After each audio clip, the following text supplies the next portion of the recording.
So, hello. I think we're good to start. Good evening, good morning, and welcome to this new webinar. This time about our new feature um, where we focus on data density in ServiceNow and what it literally helps for when you use ERM for SN to analyze your data with this. So, my name is Boris Meurs. I'm the CEO and founder of ERM for SN.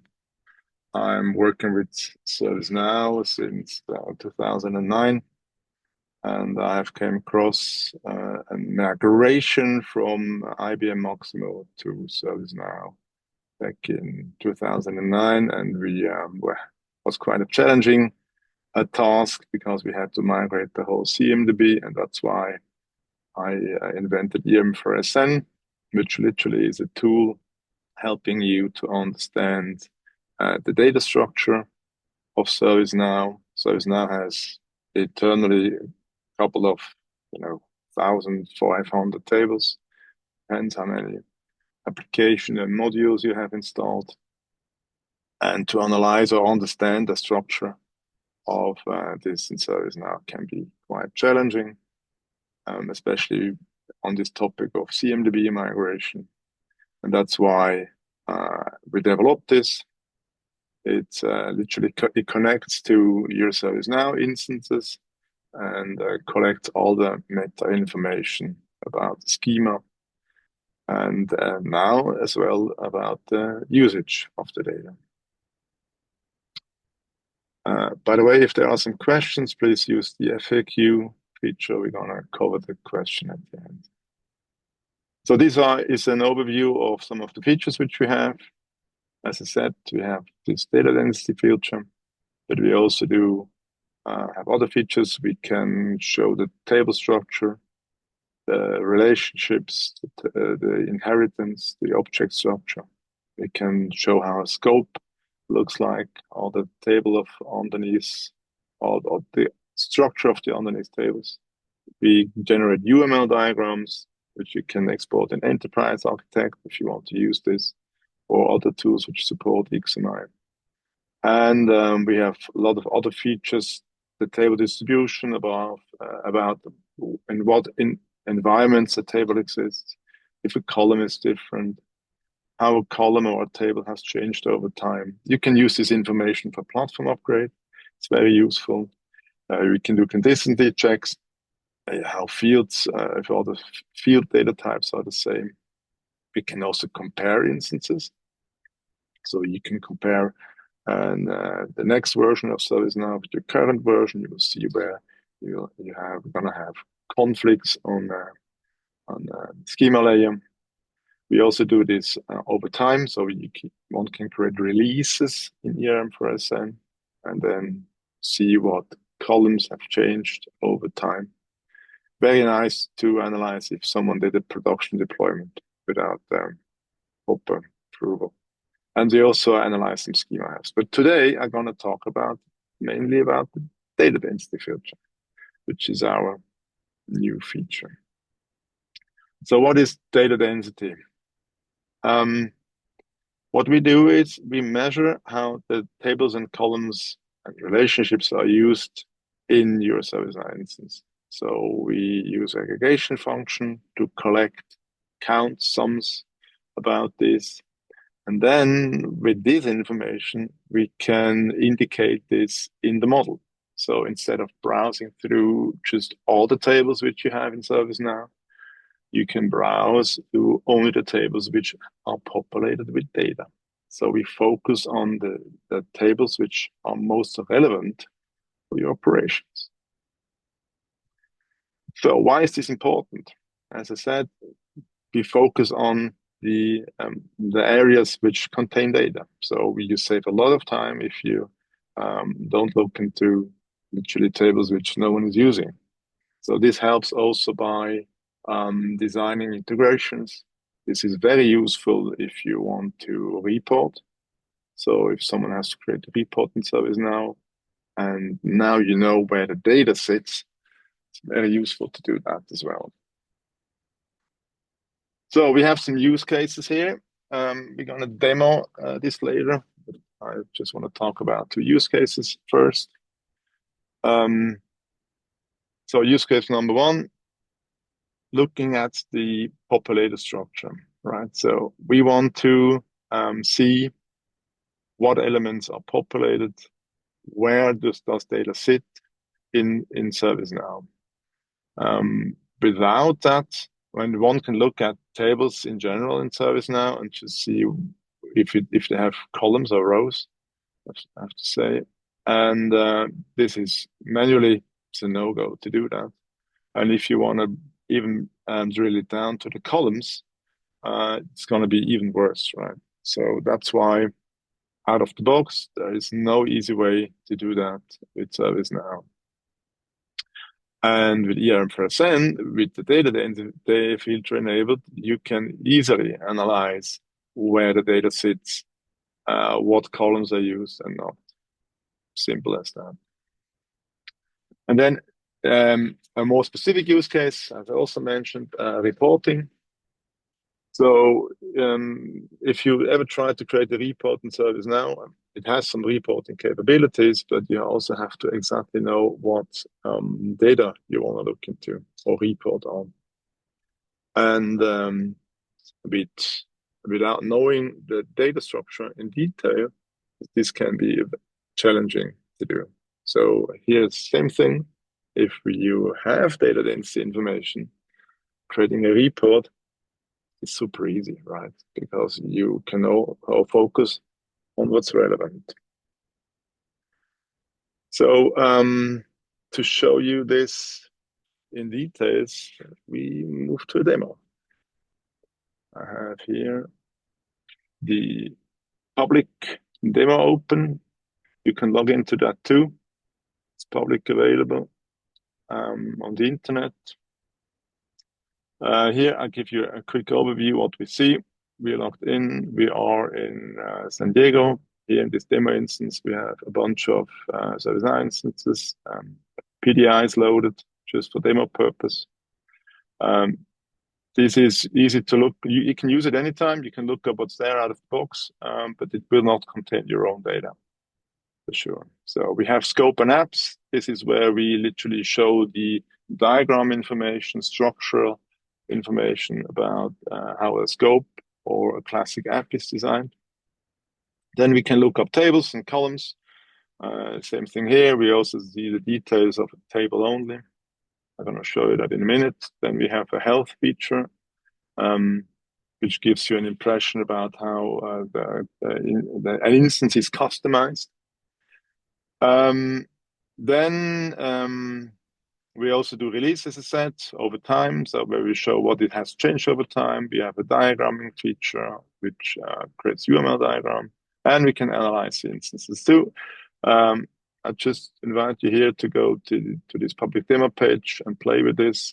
I'm not going to talk about all the features today because we want to mainly focus on the density feature.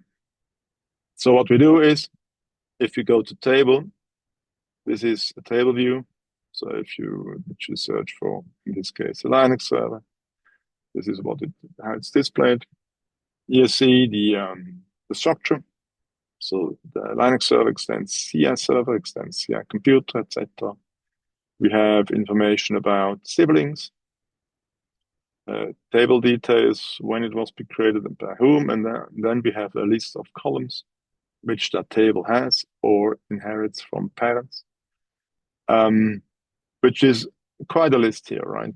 This is what you get from ServiceNow out of the box when you look at the config item.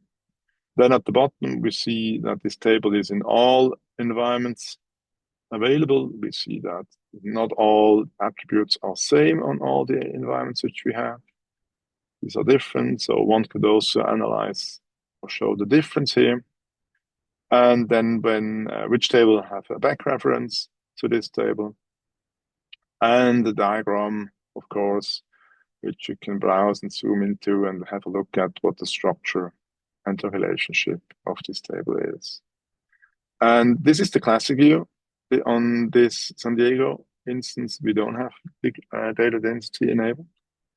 And when I move to the other one here, Washington, we see that we have this little icon here. And as well, when you scroll down in the list, some of the columns are green. And the green columns literally mean that there is data. So this Linux server, all the Linux servers in the ServiceNow PDI instance have some data here, and these columns are all empty. Some of the columns might not be full here, so this indicates that not all the records in that table have information here. And this is quite a different view on the structure of the data. However, it's still quite messy, but if we click this icon here, we enable the filter, and now we only see siblings or all the elements in general which contain data. So we see that there are 4 Linux servers.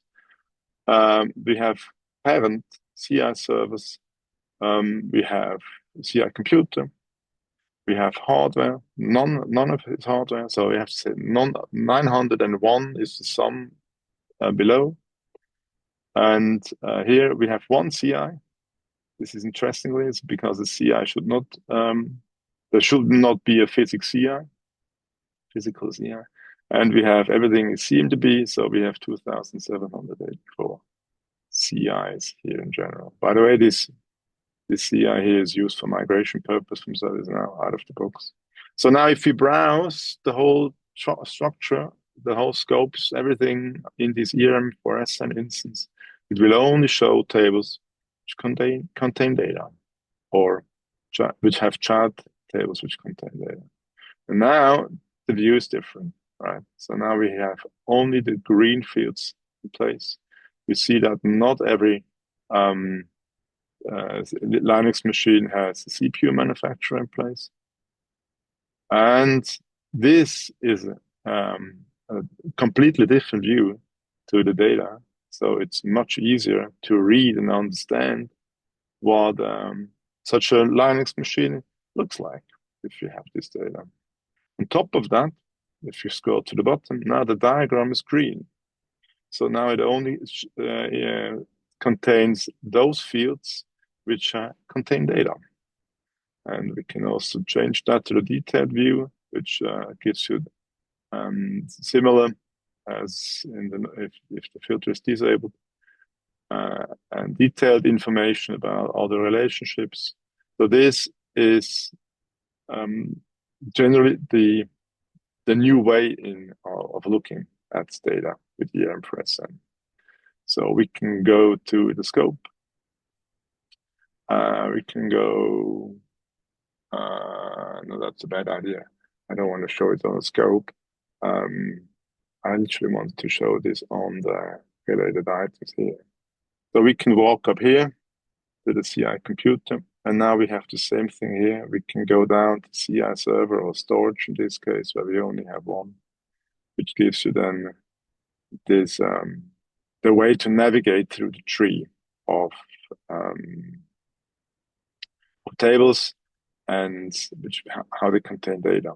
So this is the view I wanted to show you. So here's the same thing. If we have the filter enabled, we only see tables which contain data. We can go down to CMDB and open that tree here. So this gives you access to information about all the CIs which have data in this demo instance. Same as if I would go to this, let's go to another scope. This is the table view without density enabled. So you just see all the CIs. They seem to be here. So this is the view without this information. This is the view with this information. So focus on what has data, which is super useful if you want to understand your data model better. So let's go back to the slides. So takeaways for this new feature: super easy to use. right? You just have to click on that icon and it will only show what has data. Gives you another view to the structure. You save a lot of data because only look at what's relevant. And of course, if all the reports, etc., are only built on records which have data, we are also much more efficient. So we are not only providing the tool EM for Ascend, we also partner with a company in Zurich, Boston Partner. They also provide professional services, or if someone needs whatever skills, they can organize that. So if you want to know more about this, please navigate to bostonpartner.ch.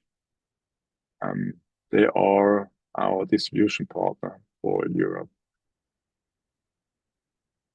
They and us, this is me. We have Hans-Peter Himmel, CEO from Boston Partner, and Uwe Jäger, our business solution architect.